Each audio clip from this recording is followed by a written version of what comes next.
Hi everyone, it's Mark from Vintage Card Voyage.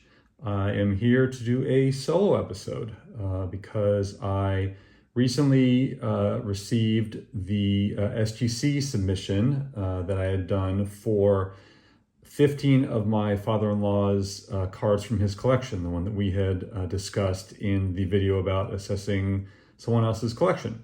So I had submitted these at the National to SGC, 15 of the 17 cards I decided to submit.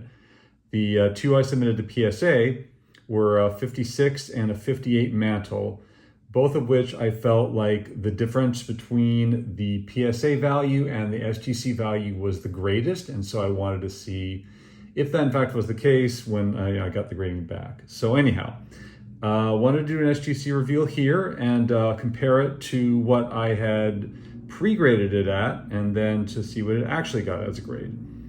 So the first one here is, as you can see, the 1957 Topps Mickey Mantle, one that I had pre-graded at a 2.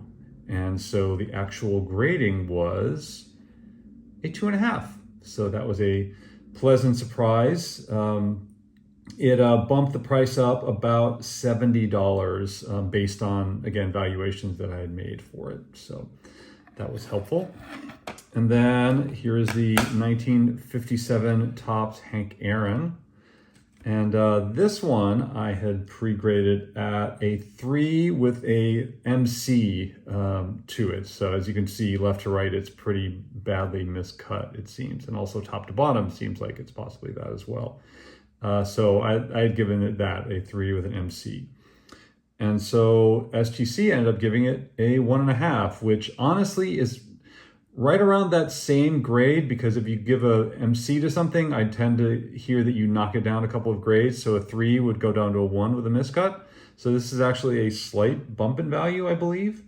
So yeah, anyhow, I ended up with, it looks like a $60 addition to this one. So that was a nice one. Next was one of the two Yogi Berra 1957 Topps.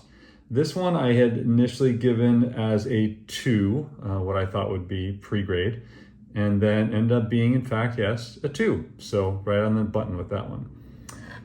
The next one is, again, the second of the two Yogi Berras. And this one I had pre-graded as a 3, I thought.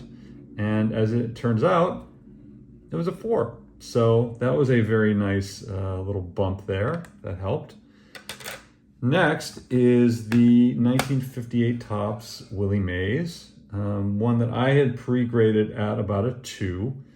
And in fact, they downgraded a little bit to give it a 1.5. So that was a small loss, but as it happens, it actually, based on the values that I was looking at, it actually went up a little bit, and that may have been because of Willie Mays' passing in the time before when I had graded or pre-graded and given a value to it, and afterwards. So that might have been why that happened, but who knows. Next is the 58 Topps Ernie Banks, one that I had given a 3. And as it turns out, SGC gave it a 2.5. So a small downgrade for that one as well, unfortunately, but the value was pretty similar when I did that after the fact. Okay, so anyways, now is the Orlando Cepeda 1958 Topps, obviously his rookie card. And obviously Cepeda has passed away as well recently, unfortunately.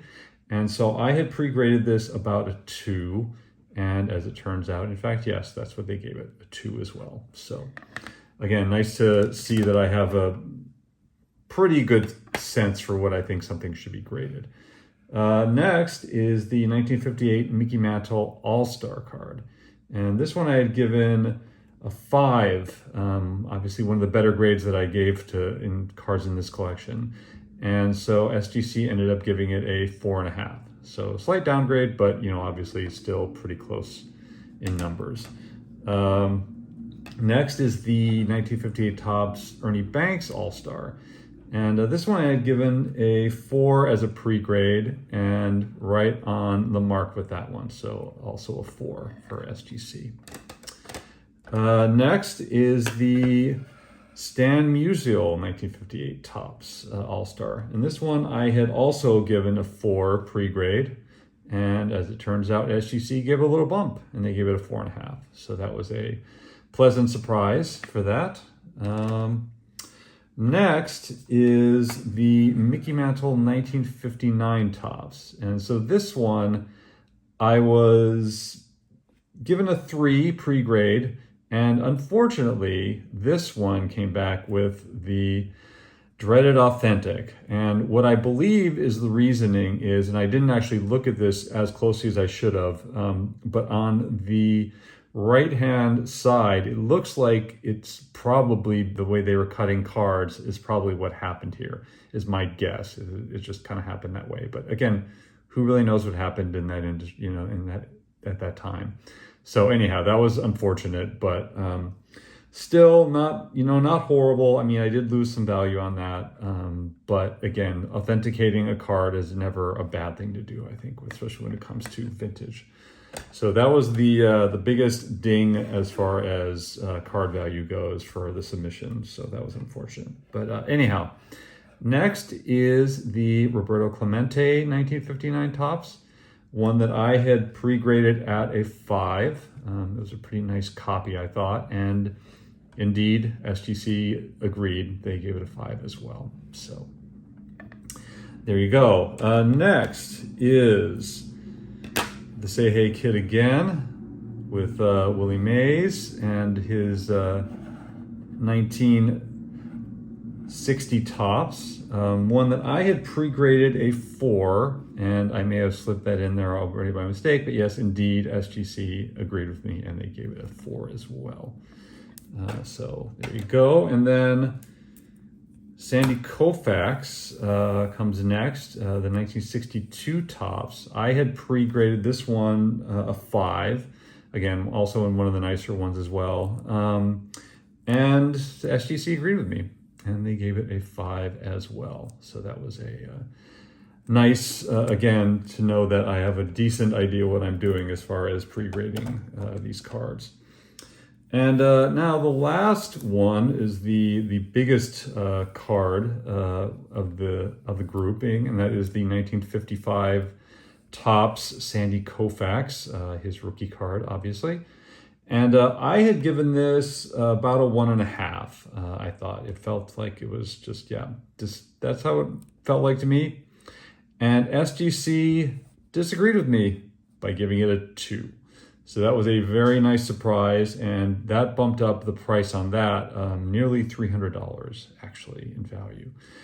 So overall, again, with these 15 submissions, the approximate pre-grade value was about $2,150, and then the approximate graded value went up to $2,360. So a $210 bump in that on my pre-grades versus what the actual grades were.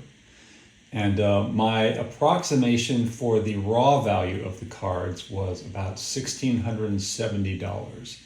So including grading and fees, which amounted to $255, the approximate profit from submitting to SGC for grading is about $435. So I would take that as a win. And I will say that most of this came from, I believe, the Koufax rookie card and the 57 Topps Mantle. That's where the 2 biggest bumps in value came.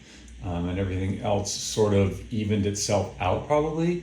So anyways. And so I just want to again thank everyone for watching, and I hope you enjoyed this kind of overview of the grading reveal and how it affects value.